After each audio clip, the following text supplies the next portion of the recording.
Well, you're kind of a weird story, and I know you don't really like my stories, but this one's pretty weird.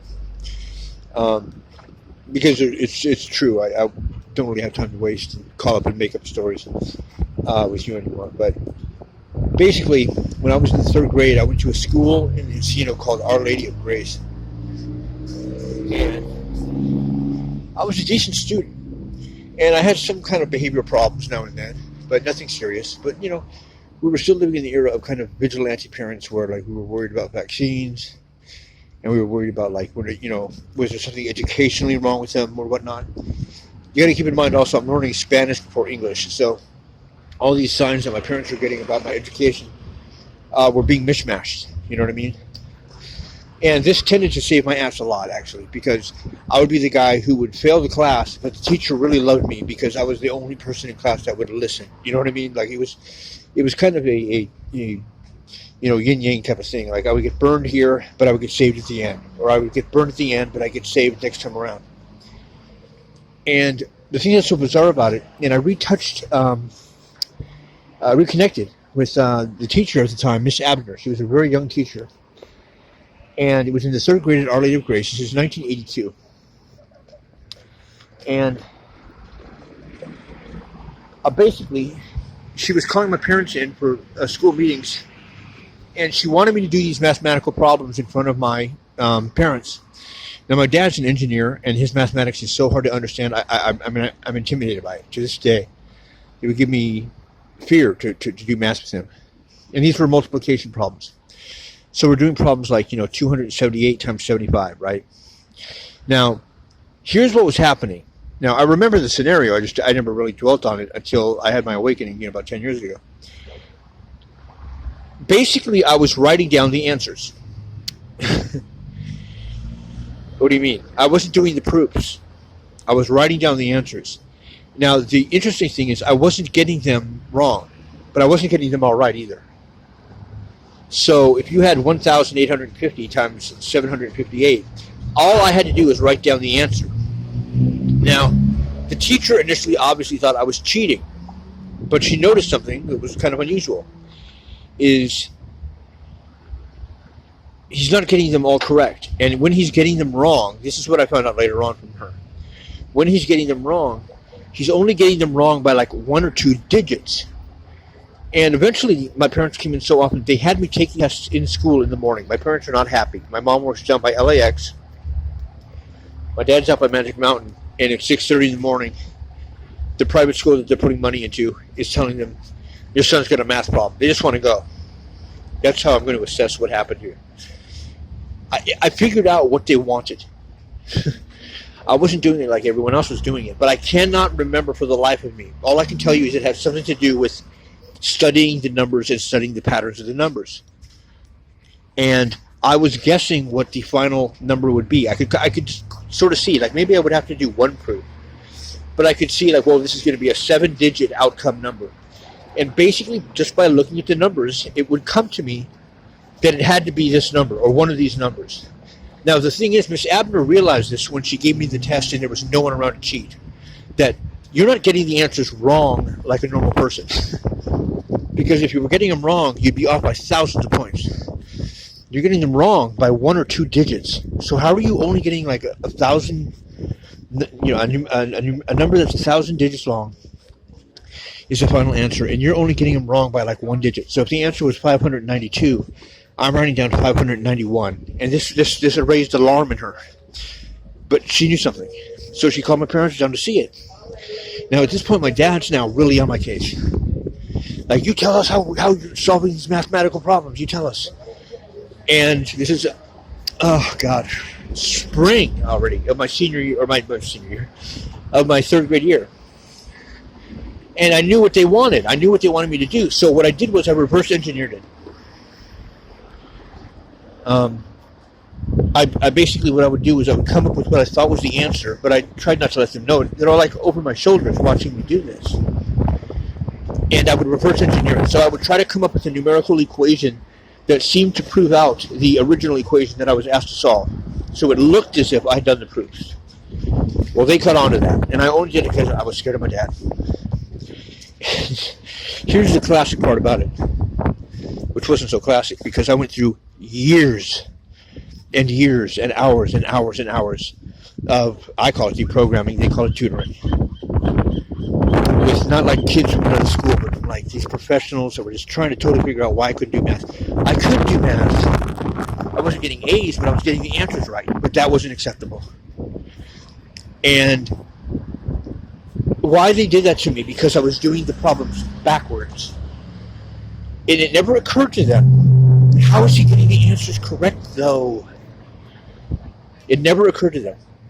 They wanted an out. They thought, whatever, it's a freak incident, or they were blind.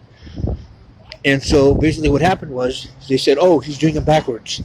Well, that's dyslexic. Oh, okay. Let's send him to tutoring.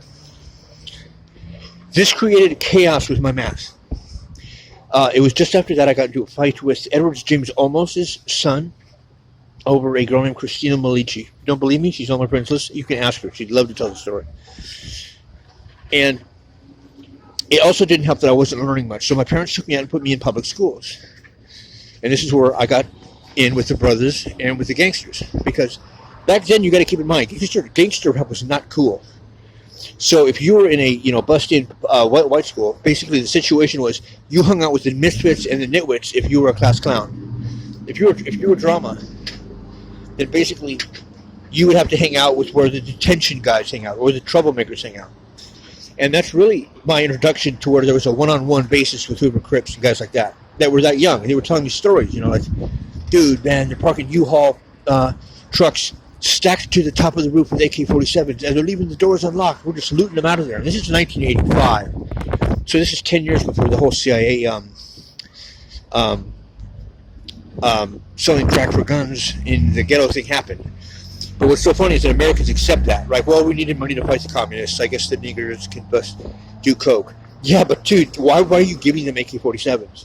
AK-47s were not that prevalent. You could just buy one on the corner, except unless you were in the hood, the poorest area in town. Come on. No other drug has ever started at the bottom and gone to the top. So the rock star uses it, then the Hollywood producer uses it, and then it goes all the way down to your kids into the ghetto. Crack cocaine was the first time where it started at the bottom. And it almost killed them. So it was genocide. To know that at my age was astounding. But I should not have gotten into Presby Carmelite High School. And that, again, was a freak incident because I had been sent to the detention office more times than there were days in the year. Think about that. I had 7 periods in the 8th grade. There was 4,000 students there. And I had been sent to the detention office more times than there were days in the year. So twice a day on average. I couldn't finish my detentions. And the priest brought this up, and I don't know why my parents sent me to this school. It was all boys. I'm going to be a fag, I said. I'm going to be a fag. Well, that's not true at all, because all the girls would come to our school. All the girls would come to our school, and we had an all-girls school up the street. And they said that there was no way they could accept me, except that they had received a letter. Now, who was this letter from? Well, when I would get sent to the dean's office in Portola, 4,000 students, one of the better private schools or public schools in Los Angeles, but it was bussed in. Miss Cornell was the counselor, so she was like the king queen where, like, if you were really a problem, we'd send you to her. But we got along, but I thought she was kind of a bitch, you know what I mean? I was getting sent to the office. She had been promoted to the superintendent of all LA Unified School District. And then the teachers at my school, even though I had all D's and F's, and you have to be like straight A student from private school to get into Crespi because it's a program there. The football program, everything is very disciplined. It's kind of like a non-physical workout boot camp. It's very rigorous. Like even if you get into trouble, like when you're not around school, like if you get arrested, you come and tell us. You do not call the cops. Like they were like that, you know what I mean? It wasn't a military school, but it was like that. And they said because of these letters, and my other teachers wrote letters like, oh, he's in advanced science. Like he asked me questions about how to like do aerodynamics on an Indy race car, yet he doesn't understand why the sun has fire. You know, that's the kind of student I was. And they accepted me. They said if you go to tons of summer school and you get involved in sports, because there was only 400 total students at this high school. We're in the middle of LA. The middle of LA. Every other school had 5,000 kids, Most of the kids at my school were white, and were Catholic, and were all boys. And that year, we did something that has never been done since. We dominated football because we played the toughest teams. We got our ass kicked all the other years, and we became the number one football team in the nation. I mean, that's really an amazing thing to think about. We're talking tens of thousands of football teams, not Division 5, 10, 11, of all the teams. Long Beach Poly, all these powerhouses. We're like, these guys go straight to the NFL. USA Today said this team here is the number one team in the country, and it's because of the program there. So you get an idea of how they were. And we only had 70 kids in the senior class. So my senior year comes around, and the deal was at Crespi, you could not fail a class and come back. Now, I always failed math. Why am I always failing math? Because they punked me, they deprogrammed me, right? I mean, no matter what it was, I would always fail math. I got A in social justice. I would get A in literature. I would get A in all those classes. I wouldn't even have to study. 90% of my studying went into mathematics, and I studied my ass off so hard. I never got summer fun. I was at summer school from 7 in the morning until 1 in the afternoon, and because it's private school, they don't have to send you home. They can kill you, and your parents have already signed away your life. Like, that's why these Catholic schools are so good, like Concord de La Salle in football, because they train them like they're professional athletes. They don't train them like, well, you have to be home by 8 to do your homework. We'll send you home. No, they'll keep us all night. They'll kill us. And my teacher, who was a young teacher in my summer school class, Mr. Schuster, goes, Don, wake up. Hello. Like, so I'm in La La Land. I'm a senior now, right? No one's going to kick me out. He says, dude, I love you, man. I've always stretched you to get past, but I'm not going to be able to do it this time. There's only 2 weeks left in the class. You got to get your shit together. You're going to have to ace the final. And I didn't understand what he was saying at first. He's like, dude, you cannot come back to the school. You failed math in the regular year. So I need to pass you in math, or you can't come back. You can't play football. You ain't going to have sex with a cheerleader. And I was like, oh, my God. So I panicked. I study. 10 times more than anyone else studied. And in summer school, we had kids coming from public school, whatever. It was like Crespi was the place where you would go and do your summer school classes. All the other schools were closed down. So comes test day. Mr. Schuster, young, he must have been 26, 27. He was always doing stuff like this, and he did it for the final, where basically he handed out a white pages to every single, or to every single student, a white pages of Los Angeles. I don't know how many names you can imagine are in the white pages. And the deal was we had 40 trigonometry questions. We had 6 hours, and we would start solving these questions. And each question, and he was going to do the test with us during the class, so he would help us out. So there's my one window of opportunity. And when you solve a question, you basically get a clue. What? Like the page number? Yeah. Like the person's name? Yeah, exactly. Address? Right. Because the final answer to get an A, to ace the class, was that you had to have the entire name, address, phone number, page number, everything of the person that these equations point to. Now, here's the interesting part.